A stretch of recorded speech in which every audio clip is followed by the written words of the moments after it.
What up, y'all? Welcome to the video. And as y'all coming in, y'all smash the like button and subscribe to the channel if you're not already subscribed. With this video, man, I want to talk about the stuff we ain't been hearing or whatever. The stuff we've been hearing about Jermell Charlo and Errol Spence supposedly fighting or whatnot, with Jermell putting out this cryptic text, you know what I'm saying, on his IG story saying there ain't no friends in boxing. And then he had put up this image of a lion biting a shark, like right there you see on the left on Boxing Ego video or whatnot. But my uncle just called me about 5 minutes ago, and I had to run to make a video so I could still, you know what I'm saying, say everything on my mind, because I've been thinking this ever since I heard it days of last week or whatnot. So this the thing with this, man. This how I feel. I'm gonna keep it all the way break, like I always do. I think Jermell Charlo has always looked. Hold on 1 second. Back.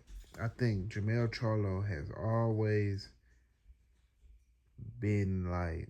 I'm trying to pick my words carefully.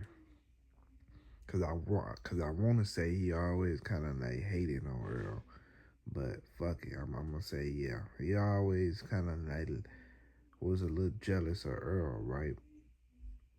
This is exactly what I told my uncle when he just called me, asked me. He said, "What, for real?" He was surprised as hell.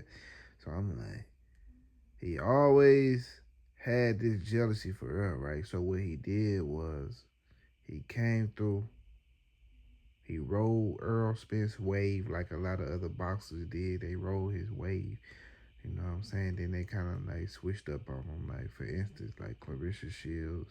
You know, all these people that was being asked all these Errol Spence questions and things like that. So they would do these interviews, and people would ask them about Errol Spence, and then they would have some good stories or whatnot because they sparred with Earl. Or, you know, like the story Clarissa Shields had when she used to spar Earl. Earl hit her in the stomach and it hurt it or whatnot. It dropped her or something like that, where Earl dropped Clarissa Shields in sparring, and how they was Olympic partners and all that. You know what I'm saying? All that shit with all these different fighters. What Earl was doing was he was really like building these fighters. I'm sure he now. I'm not sure if he knew in the moment or not. I would like to hear his take on it, but I'm not sure if he knew in the moment or not. But he was building these fights. He was slick building a lot of PBC guys. You know what I'm saying? They was riding his wave. And now it's like a nigga rode your way to the top, right? Kept riding, kept riding, kept riding. And he didn't want to fight you back then. You know, so he was adamant on not fighting you or whatnot. Matter of fact, let me look up this interview. I remember this interview from Barbershop Conversations. I'm not going to play it because I don't want to get copyrighted and whatnot. But I remember this interview from Barbershop Conversations, man. It's a classic. I'm not going to play it, though. That Fred did, where he interviewed Earl and Jermell together. And Jermell was kind of trying to say some little slick shit, like he be, you know, he tried to say it like he hurt Errol Spence in sparring, and Earl like, he ain't knocked me out, type shit. And had to check Jermell. He like, oh, they know what I mean. And Earl was like, nah, they don't know what you, yeah, he had to make the shit clear, you heard me? Like, it just a little certain shit I peeped back in the day, because, you know, I've been around this shit, so, you know, ain't nothing nobody can tell me about none of these different little fights that be going on, even to this day. Because I've been around and know about all this little shit. But, let me see. Let me see if it pop up. Not yet. I got to be more specific. Let me see.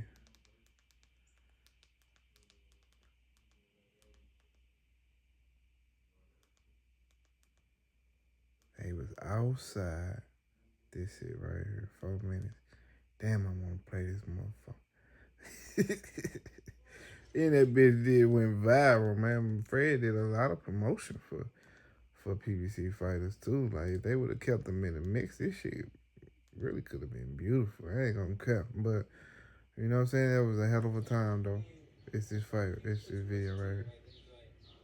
But let me get off of it. Yeah, I know what I'm talking about. Go watch it yourself. Jermell Charlo tells Errol Spence to his face, "I'll knock you out," which he didn't really say or whatnot. But yeah, that's the video. And Jermell rolled Errol Spence wave, got with his coach. You know what I'm saying? Because he seen what Earl was doing. He seen how Earl was a monster, but he stayed clear of the monster. He didn't want to fight that monster. So if I can't beat him, join him type shit. You hear me? So, so then after that, it's like, all right, boom, boom, boom. Got his good fights in. Knocking out these guys, doing a very good job. Rocking with Derek James. They had a smooth thing going. Then it's like right now, niggas see, it's almost like seeing like a wounded animal. Niggas don't want to fuck with you when you when you around this motherfucker slaughter and shit. Yeah, nigga think he see a wounded animal. So now you get what I'm saying? So I always seen this shit coming. I did. I'm telling you, I did. But I want to see it, man. I always thought it was some bullshit anyway with these niggas just teaming up and and nothing don't come out of it. And then, you know, if you want to get more serious with it, it's like at the end of the day, bro, this is a sport. These niggas can get some, this is something they can get some millions with. You know what I'm saying? And, you know, feed a family that can go up with this shit. It's a big fight. You know what I'm saying? Errol Spence and Jermell Charlo, it's a big ass fight. But the thing is, I don't want to see Earl unless he all the way healthy. And I got a feeling that Earl wouldn't even do that shit again. He probably highly regret that shit. I wouldn't want to see him unless he 100. You know what I'm saying? Because niggas know what you is, what you made out of. You feel me? Like when it comes to heart out of the two, I believe Earl got more heart than Jermell. But Jermell got faster feet. But I think Errol Spence more heavy-handed. But Jermell got more of that one punch power where he can hurt you and then he'll get on you. Where he's good at stopping guys. Earl got that. You know what I'm saying? He got that hurt you. He gonna fuck you up. But then it's another factor into it because we haven't seen Earl at like 154 comfortable with his weight. So we ain't seen him. When we always knew when Earl was like doing his thing before the Buzz situation happened, we always knew, man, if Earl go up to 154, he gonna be a monster. We always knew the shit, but it just never transpired because it was too much lollygagging at the 147, fucking around with them bitch ass niggas who was stuck it. So we never really got to see what it could be. So I'm hoping Earl 1000 to where he can display at least 80% of that. You get what I'm saying? Because we know if before the accident he would have been, you know what I'm saying? We already had like we was excited and wanted to see what the fuck it could be, but then the accident happened, we seen the Bud fight, so now people don't really know how he gonna really look for real. But the way Earl been carrying himself, I feel like he ain't finna get in that motherfucker if he ain't 100. So with him being 100, is it the same 100 of the or what the other 100? You know what I'm saying? Or is it like 80 of that 100 what it could have been before? If y'all understand what I'm trying to say, you see what I'm saying? So that's what it's about. Jermell for Canelo, and I ain't like how he fought that fight, but he took a big leap or whatnot, and he fought to survive that fight. He ain't really try to let it.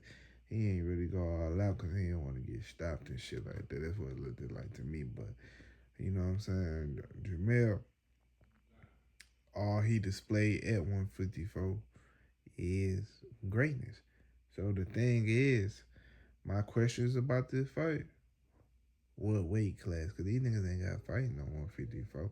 They ain't got to fight at 154. They can fight at 160, which I'm pretty sure that'd probably be the perfect weight class for both of them. You know what I'm saying? Like health wise.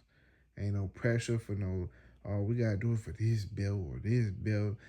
Everybody down there out the way, out the door. You get what I'm saying? Everybody got like a couple fights in them, few fights in them, if that. You know what I'm saying? Ain't nobody finna be around this bitch for hella. So everybody on they, you know what I'm saying? Niggas can really do this shit how they want to do it.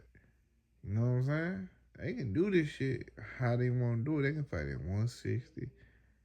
But back in the day, it probably would have been at 154. But they don't have to do this at 154. But yeah, man, I'm rocking with Earl in this fight for sure. Just off of what I know from before. Just how they fight. You know what I'm saying? When it comes to output, Earl has more output. If it was to go 12 rounds, Earl will win just off the output. And he can hurt Jermell. He know Jermell weakness and shit. And these niggas always spar with each other. So I'm sure Jermell knows some little shit about Earl too. And who's more technical, who's more fundamentally sound, always been Earl. But Jermell still got that I can hurt you type of power if he catch you. You get what I'm saying? Like if you don't keep on the end of the jab and don't know how to fight him, he can still hurt you type shit. You get what I'm saying? So, but I'm rocking with Earl. I don't give a fuck what these niggas talking about. That's what I'm picking. You know what I'm saying? I like to see the fight, but yeah, man. Y'all hit that like, buddy. Y'all let me know what y'all think about this shit. I'm gone.